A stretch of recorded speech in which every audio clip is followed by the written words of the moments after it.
Every sandwich has bread, every burger has a bun, but these warm, golden, smooth steam buns, these are special. Reserved for the very best. The Filet-O-Fish. And you can have them too. And you can have it all at 2 for $6. Like a Filet-O-Fish, Big Mac, 10-piece McNuggets, or large fries. Limited time only. Price and participation may vary. Cannot be combined with any other offer. Single item at regular price. Ba-da-ba-ba-ba.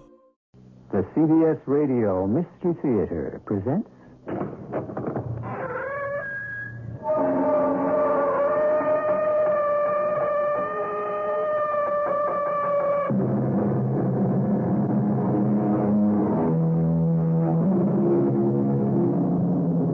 Come in.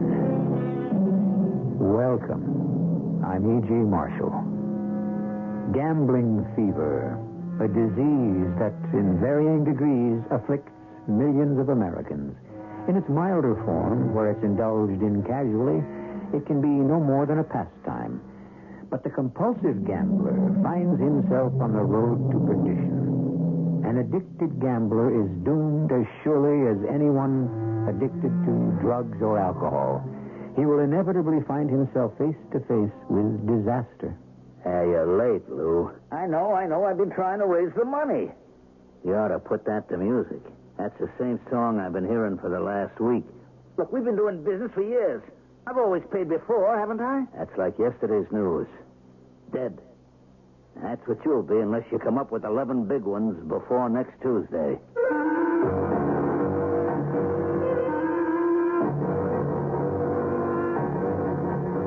Our mystery drama, Met with the Angels, was written especially for the Mystery Theater by Murray Burnett and stars Mason Adams.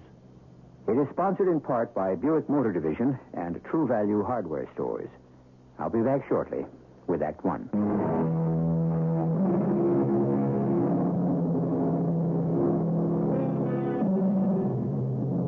Man is a social animal. Indeed, many sociologists believe that the company of his fellows is just as important to him as any of life's necessities. Of course, friendship between men has been celebrated in song and story ever since Damon and Pythias. Today's tale deals with a friendship that equaled, if it didn't exceed, the bond between that historic pair. Since this friendship carried beyond the grave.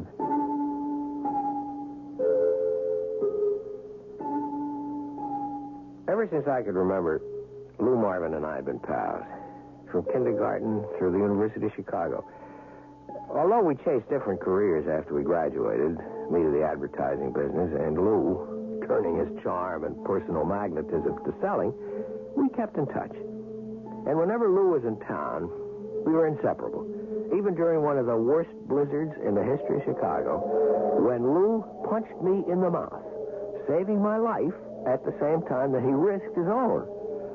I was crazy to try to get to work, but I had a new account that I'd promised to work up. So I fought my way to my car and was just about settled in the front seat when I saw Lou trudging towards me through the snow.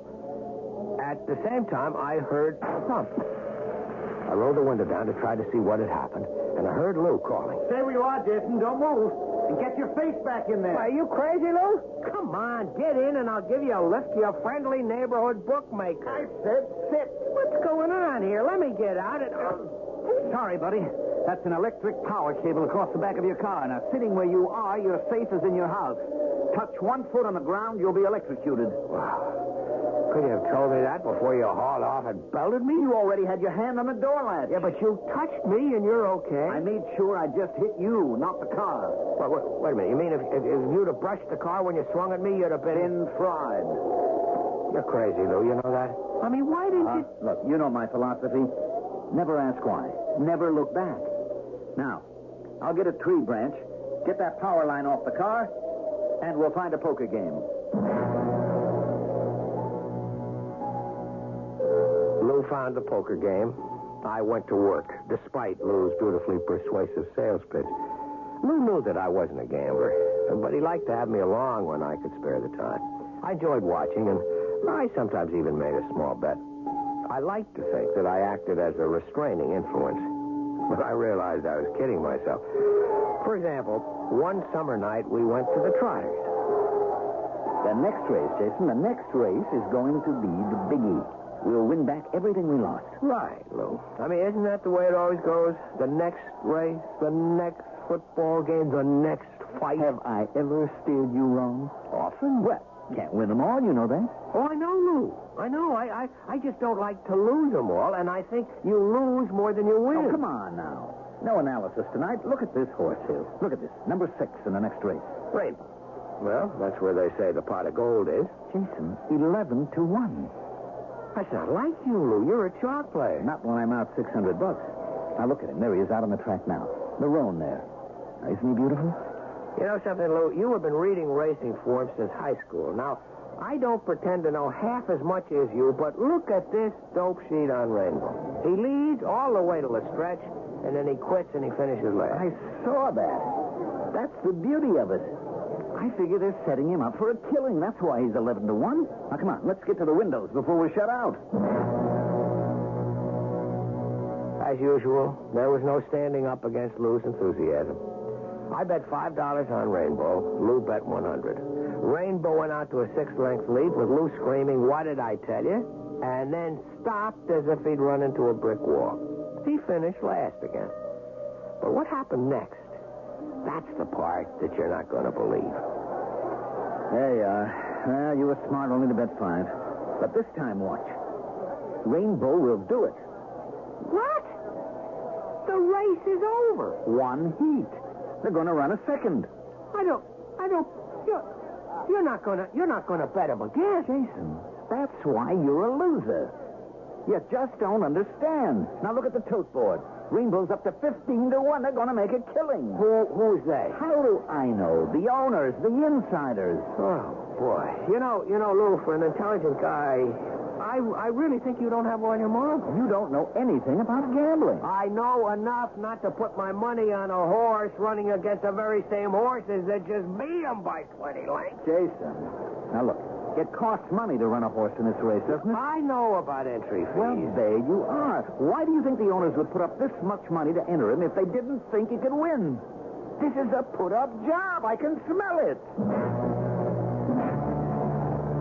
Okay, you have every right to call me the world's biggest idiot, but you've never heard Lou sell.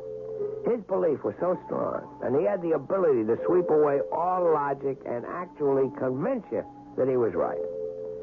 At any rate, I bet another 5, and he put down his last 100, and then we rushed back to the track to watch and listen. And as they head into the stretch, it's Rainbow on top by 2 lengths, then Mark's son of Villafranche and Hesperus. Hesperus is moving on the outside. Mark's son and Villafranche also moving up as Rainbow falters. It's Hesperus and Mark's son. Hesperus, and it's Mark's son on the inside by a nose. There'll be a photo. Well, Lou. Yeah. There you are. Well, I still have a small bankroll left. I think I'll find me a poker game. I couldn't get sore at Lou. None of his friends could. I mean, if you liked him, and most people did, you put up with that fatal flaw in his character. However, I didn't hear from Lou for about a week after the incident at the racetrack, and I was concerned. I called and I left messages, but he didn't return the calls. So one night I decided to stroll over to his apartment on Lakeshore Drive. I missed his unfailing cheerfulness, and I also wanted to tell him that I'd finally met a girl that I wanted to marry. I wanted them to meet because it was important that they be friends. As I approached the entrance to his apartment house, I was surprised to see Lou come out, escorted by 2 men. Lou! Hey, Lou, hold up a minute. I didn't like the way the men kept Lou between them as they came to a stop. They were well-dressed, but something about them screamed hoodlum. Where are you going, Lou? Did you forget our date? Oh, yes. It slipped my mind. Slipped your mind? You mean you forgot that I wanted to introduce you to Hillary? Jason, I'm sorry. These gentlemen drove everything out of my mind. Yeah, but Lou, we got important business together. You might almost say it's a matter of life and death. To Lou or to you? What's your name? Jason Clark. All right, Jason Clark. Your good friend here owes us 11 big ones, and we intend to get it. How about it, Clark? This guy going to stand up for your wedding? Going to be your best man? Well, I sure hope so if the girl will marry me. Fine. So how about you standing up for him and guaranteeing we get our dough? Okay. I'll guarantee you get your money. Yeah, there's a friend for you, Lou. You ought to be real proud. Yeah, you understand, I don't have that kind of money now, but... Sure, we understand. We'll give you a week to get it together. You shouldn't have done that, Jason. I make my problems and I solve them. I couldn't let him kill you. Look, I'm no good to them dead. I'll admit I might have crawled away with some bruises and maybe a couple of broken ribs. You haven't got that kind of loot. I'll manage to Oh, get you'll it do together. nothing. Now, look, I'm going out on the road and sell some swimming pools. 6 ought to do it. If I can't sell 6 pools in a week, I'll give up gambling. Lou did sell the pools. 7, as a matter of fact. He didn't give up gambling, and he met Hillary Jones, by this time my fiancée. To my delight, they hit it off beautifully. Hillary disapproved of Lou's gambling, but she was not a managing woman, and she didn't attempt to reform him. When Lou was in town, he was always welcome company, and we became a threesome until tragedy struck. Lou was killed in an automobile accident. I didn't realize how large a part Lou had played in my life until he was gone. I asked Hillary to move up the date for our wedding, hoping that married life would help fill the void. Well, of course, dearest. We can get married tomorrow if you want. Did I ever tell you how much I love you? Frequently. But I never get tired of hearing you say it.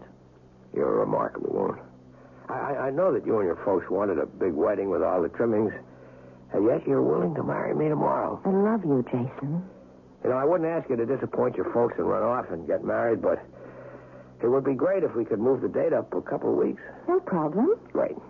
Let's celebrate. I tell you, I'll give you 10 minutes to change, and we'll have dinner at the pump room.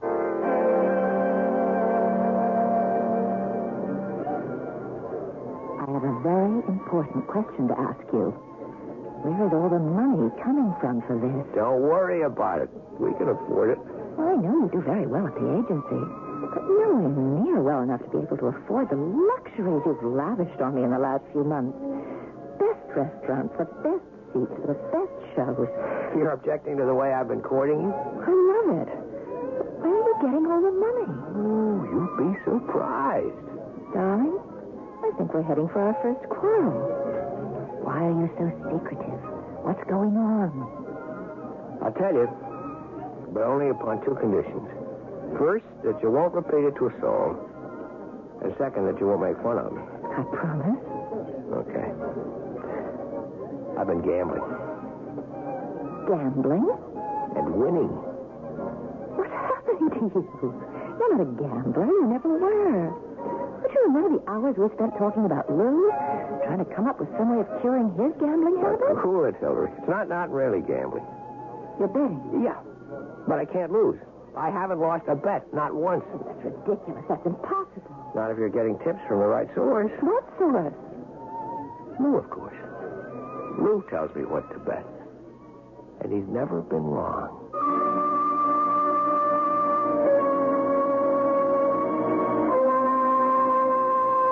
The late Harry Houdini swore to his friends that he would get in touch with them after his death. He even left very definite details as to how they would recognize his presence, even if he were unable to talk with them. So far, none of them has been contacted. Now we have Jason Clark, who says he's getting betting tips from his dead friend. Can this really be true? We'll find out shortly when I return with Act 2.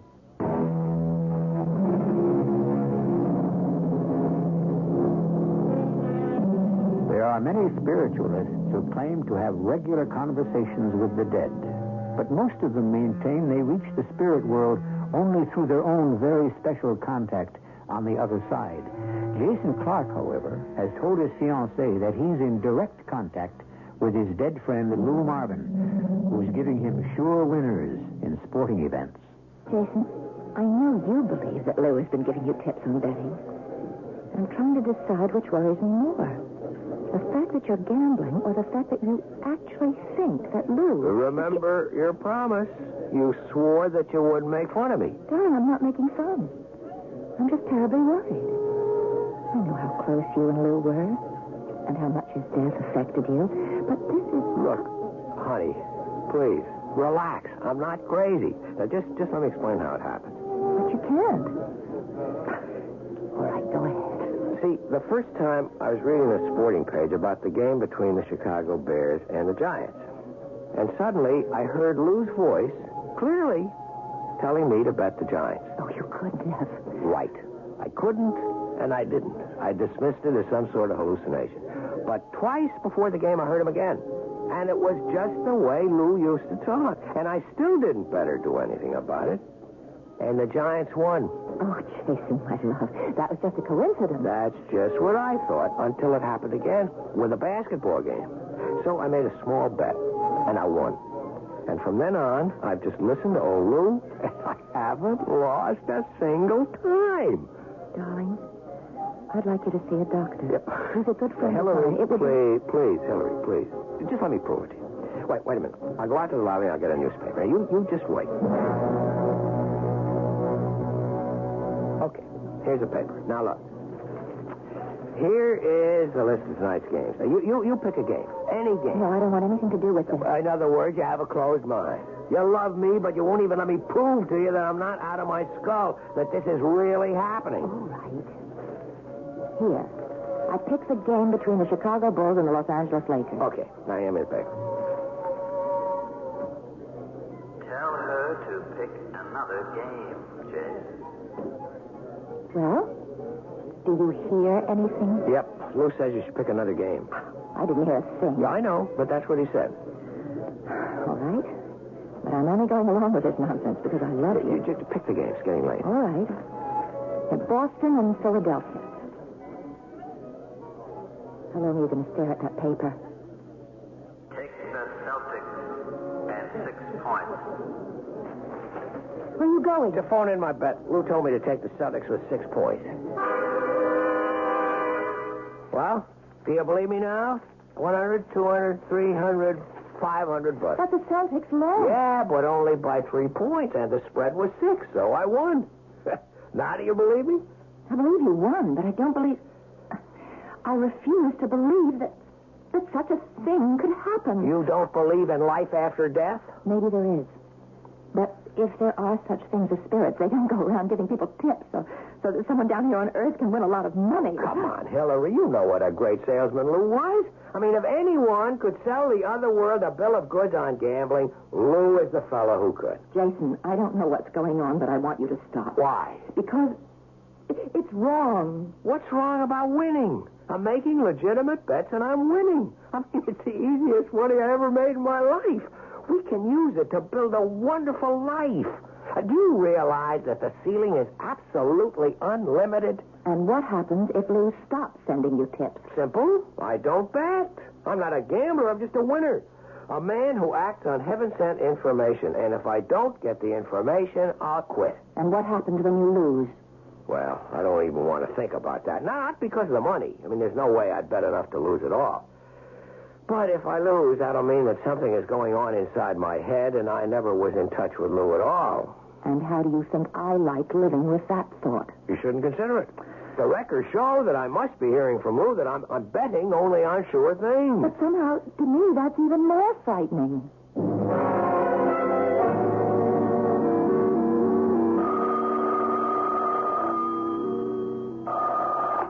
Hello?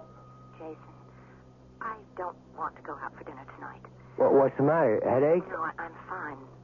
I'd just rather you come over to my place because I have something to tell you that needs privacy. Okay. Did you get the flowers? Yes, thank you. They're beautiful. That's all? Nothing else to say to him? I'll see you in an hour. Jason, before I say anything, I want you to know that's the most beautiful engagement ring I've ever seen. Well, at last. I was beginning to think that either you hadn't received it or you didn't like it. No woman could look at it and not like it. It's really exquisite and expensive. Obviously, you're still winning. That's an understatement. My bookmaker is hinting that perhaps he'd rather have me go to Vegas to place my bet. I tell you, darling, we have got the world by the tail. Yes, I suppose that's one way of looking at it. Well, what's the matter? I thought you'd be happy about the ring. The trouble is that I'm beginning to believe you about Lou. Why should that make you unhappy? Because I don't want to believe in demonic possession. Demonic? What the deuce are you talking about? You know how we used to laugh and joke about all those books and films where some kind of devil entered the body of a perfectly normal person and took over? Well, what's that got to do with anything? Oh, I believe that somehow Lou has taken possession of your mind. Are you saying that you think Lou's a devil or some kind of an evil spirit? No, not at all. I just think that ever since this started, you've been acting and thinking like Lou rather than like Jason. Nonsense. You've quit your job with the ad agency, haven't you? You're exaggerating. I just took a leave of absence. Why? Well, there's not much point in my turning out advertising copy 5 days a week for less than I make on one bet. Oh, I wish you could hear yourself. It almost sounds as if Lou were talking. That's just what he'd say. Wait a minute. Of course. Why didn't I think of this before? You're jealous. You're jealous of Lou and... That's not true. That's not true at all. I thought Lou was a fine person, and I enjoyed being with him, but much as I liked Lou, I would never have thought of marrying him. Well, I can't believe what I'm hearing. I mean, look at me. I'm Jason. I am Jason Clark. You remember me? The guy who loves you and wants to do everything in the world for you. If you really mean that, then we have no problem. Of course I mean it. Then stop betting. Boy, oh boy, I really stepped into that one, didn't I? Well? Let me think about it for a minute. You think about it. I don't have to because I already know the answer. You're pushing me, Hillary, and I don't like to be pushed. Why don't you admit it? You're addicted exactly the way Lou was addicted. You can't stop, not even for me. You see, that's not fair. I mean, Lou lost a lot of time. Sure, he won now and then, but he lost. I mean, if you want to say that I'm addicted, be honest. I'll admit that I'm addicted to winning. I'm sorry, Jason. Here. What's that? Your ring. I'm giving it back. I'm calling it quits. If I were a gambler, I might say I was cutting my losses because I know what you're doing is all wrong. I walked back to my place after Hillary had broken our engagement, feeling rotten. I had to face up to it. A lot of what Hillary had said was right. I just couldn't bear the thought of throwing away this golden opportunity. And I also had to admit that if I quit, it would probably break my link with Lou, and I didn't want to lose contact. I was feeling miserable when I opened the door to my apartment, and I froze. Seated there were the two men that I'd seen with Lou when he owed them $11,000. One of them spoke. Come on in, Clark, and close the door. You remember meeting us before with your friend Lou Marvin? I'm Mr. Smith. This fellow's Mr. Jones, my silent partner. How did you get in? Let's not waste time on unimportant matters. I don't remember the guy who said if you can't lick 'em, join 'em, but that's the way we feel. We want to go into business with you. Yeah, but I'm not in business. Wrong. Dead wrong. Now, you've been taking a lot of money. An awful lot of money away from our enterprise, and it shouldn't happen that way. Now, you know as well as we do, Clark, it don't figure. You mean I'm not supposed to win? Well, of course, you're supposed to win some of the time. But even the luckiest gamblers we ever saw also lost some of the time. You're something else, Clark. You're the first guy we ever ran across who never loses. If you fellas are trying to tell me that you don't want my action, I'll go elsewhere. There ain't no elsewhere, Clark. You've become famous. Now, we're here to make you a straight business proposition. We understand you must have some kind of a system. And we want you to tell us about it so we can work it better. I don't have a system. Now, look, Clark, you've been doing great. I mean, great. But with us, you'll do even better. We can put down bets that no one would take from you. So it makes sense to let us in on it. Look, I told you, I don't have a system. You're not dealing with children when you talk with me and Jonesy. Well, you want to make us believe you close your eyes, you stick a pin in the paper and come up with a winner? Of course I don't do anything like that. All right.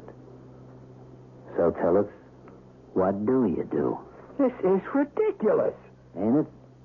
You know, if anyone had ever told me I'd be sitting in a guy's apartment one night begging him to tell me how he picks winners, I'd have said he was bananas. But here we are. And we were asking you, and we were asking polite. Yeah, I understand that, but I have nothing to tell you. It's just that I get a feeling. Well, you're going to have to come up with something better. Maybe like somebody on the inside is giving you information, you're splitting with them. Is that the way you work it? Absolutely not. Okay, I'll buy that. Not because you tell us, but because we got connections, and we check them very carefully before we come here tonight. If there's anything I could do to help you, I would. You can. All you have to do is tell us how you figure the basketball games, the football games, the races. Just tell us. And we're in business. Okay, all right, okay. I'm using the rhythm system. You have heard of biorhythms and charts? Biorhythms? Yeah.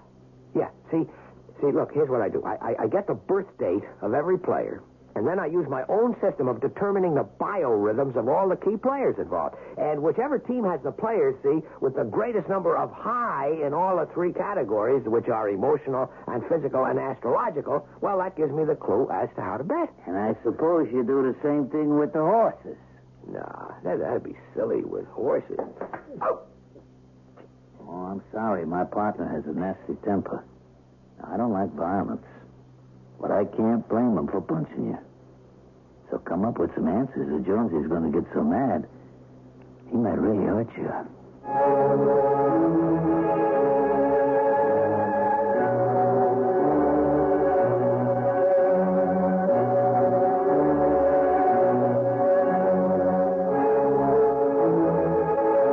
Legend has it that George Washington never told a lie.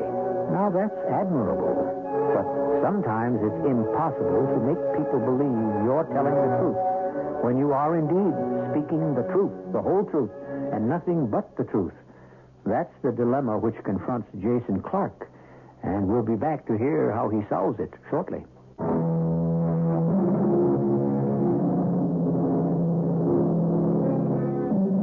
Each of us has his dreams. To those dreamers who lament the fact that their castles in the air don't materialize, I say, beware. Many of those dreams are fulfilled, only to turn into nightmares. And so it was with Jason Clark, who seemed to have a ghostly pipeline to betting on sporting events that was infallible.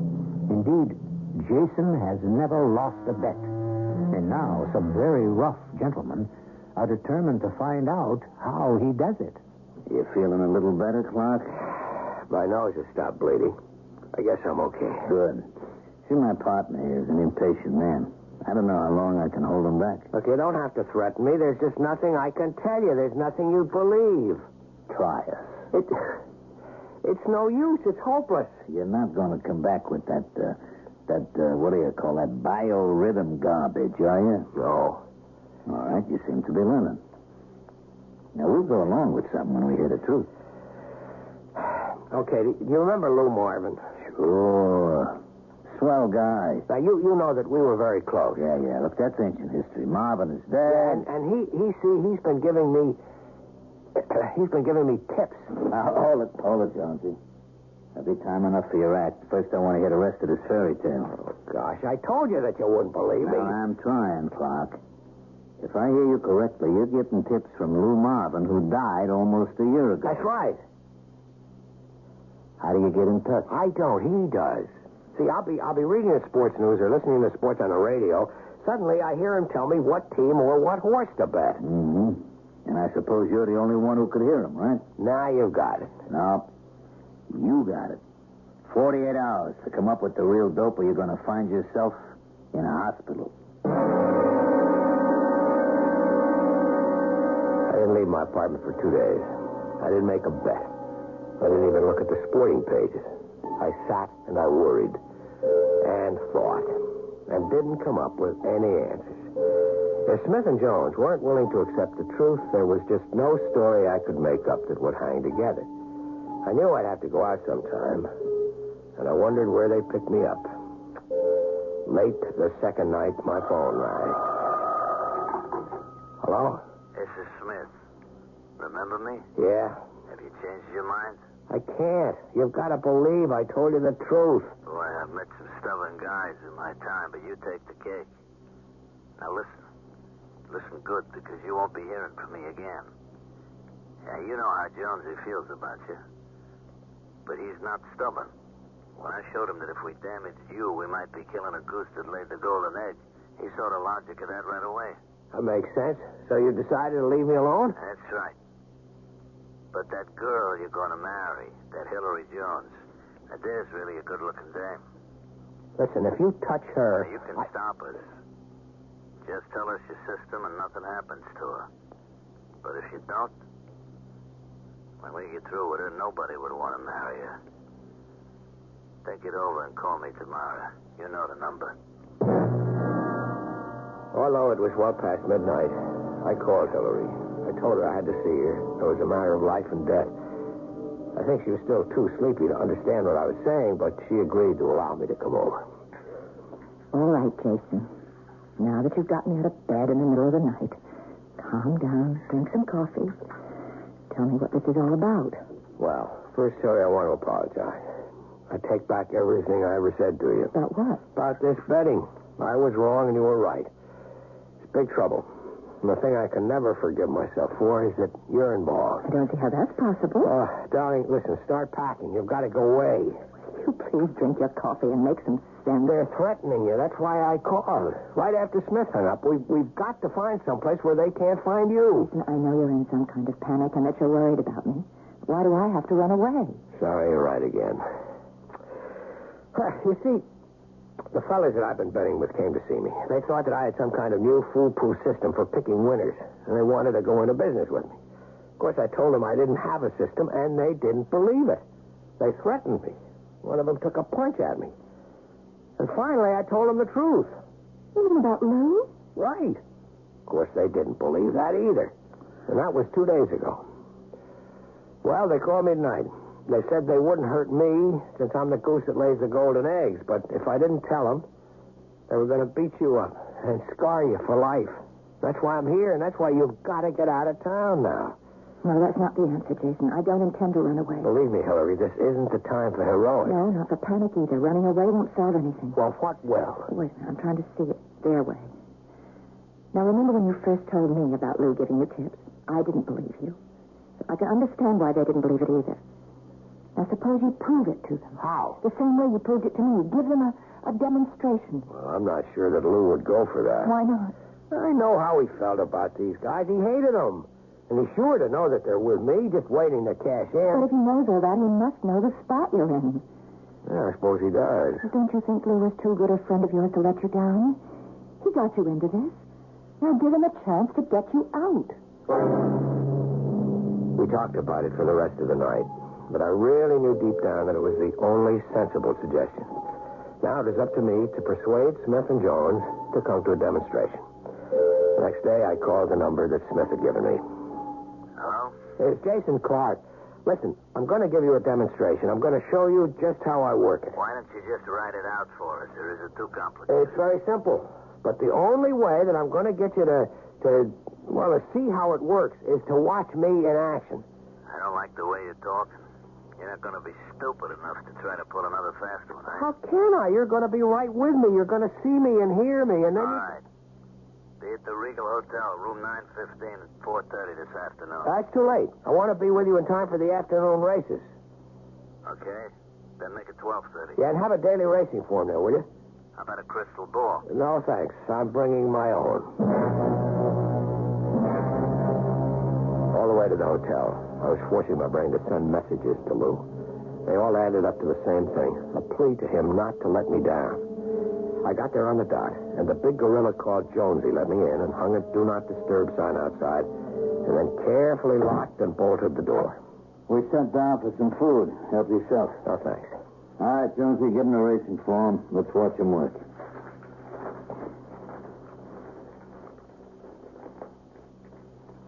Now, what are you doing? Working. We ain't hearing nothing. I'm going to give you the name of a horse to bet. What race? I don't know yet. I don't believe this guy, Jonesy. Look, I can't concentrate if you keep on talking. That's too bad, because I ain't going to shut up. You know, dummy, you know what we want. We ain't looking for tips. We want to know how you do it. I'm going to show you now. Shut up. You're going to tell us. I already told you. Lou Marvin gives me the name of the horse. I have to wait until I hear from him. Jonesy, maybe you better pay a call on the young lady. Oh, now, wait a minute. You've got to give me the chance to prove to you that I'm telling the truth. Look, Lou Marvin's dead. Now, you tell me that somehow he gives you a tip on a team or a horse. Right, he talks to me. Look, how much have I won over the last 4 months? You must have an approximate idea. Not approximate. We have it right to the penny. You're into us for 78 big ones. $78,000. Okay, I have most of it. Not all, but I can get the difference. And I'll show you how much I believe in what I'm saying. I will bet the whole bundle if you guys can get it down. 78,000. Does that sound as if I'm making up a story? Jonesy, here's a guy with a lot of moxie. He sure backs up his fairy tales. All right, I'll go along with you, Clark. Go back to studying your form. I went through the first 3 races, reading the names of horses to myself, and looking at their past performances, and nothing. I could feel the growing skepticism of the 2 men in the room. Come on, Lou. Come on. You don't come up with a horse soon, Jonesy and me are going to get a little angry. Sunset Star in the 6th. That's your horse, Jason. I've got it. Sunset Star in the 6th. You can bet $78,000. Jones left to go into another room, and Smith and I sat and looked at each other. Jones returned and nodded that the bet was down, and we sat and waited with the radio on, waited for the start of the 6th race. When the DJ said, and now for the call at 6th race to take you trackside, there was enough electricity in that room to have lighted the whole hotel. They're off on the inside. Prize Folly, closely followed by Joey's Boy, a length, and then Sunset Star with Kendo, Victor X, and Generalissimo all punched in the middle of the track. Around the clubhouse turn, it's Joey's Boy ranging up alongside Prize Folly, a length and a half, and Sunset Star, Generalissimo 2 lengths back along the rail, and Victor X and Kendo. Along the backstretch, Sunset Star's making his move between horses, and now it's Sunset Star, Joey's Boy, and Price Folly neck and neck with Generalissimo closing in the center of the track. And now, down the stretch to the finish, it's Sunset Star and next over Joey's Boy and Price Folly. It's Sunset Star and Joey's Boy, and charging up alongside Generalissimo. Sunset Star and Generalissimo. Sunset Star and Generalissimo. And it's Generalissimo the winner. Sunset Star second, and a photo between Joey's Boy and Price Folly for show money. Okay, Clark. You showed us how it works. No, what happened? How could you do this to me? Look, you don't have to put on that Marvin act for us. We figured it right. You didn't have a system. You just got hot and ran the luckiest streak I've ever seen. But the $78,000 that Jones bet. You don't think we'd have laid $78,000 on a tip from a ghost, do you? We still got all our marbles. Now we got our money back. That's okay. You want my advice? Just don't make any more bets.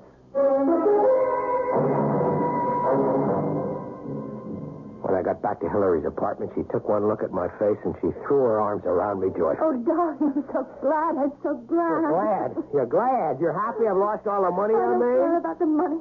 I can see from your face you're out of trouble, and that's all that matters. I promise not to make another bet. Oh, that's marvelous. I've got you back again. Well, you never lost me. But there's one thing that really bugs me and will as long as I live. I know I really heard Lou's voice. I suppose you did. Why should that bother you? I'll never know. Was he really getting advance information? Or was he just riding a lucky streak? You've overlooked another possibility, darling. What's that? That Lou was truly a wonderful friend who saw what was happening and wanted you and me to live happily and safely ever after.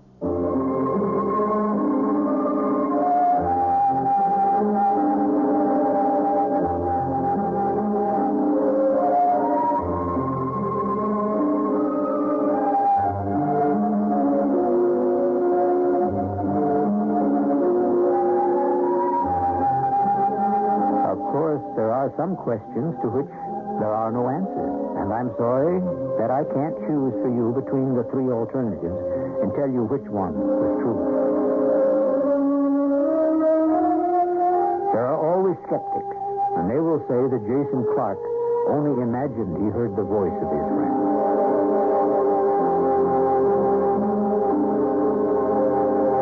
I'll be back with another interesting question shortly.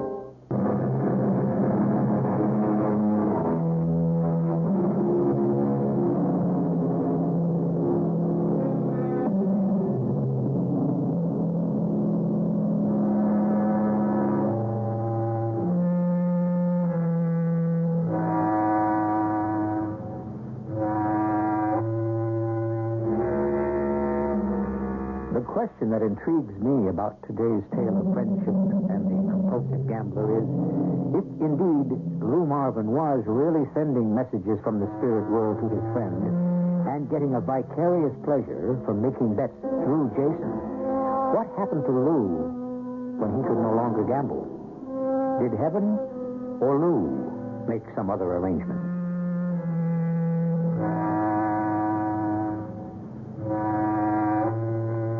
Our cast included Mason Adams, Marion Seldes, Mandel Kramer.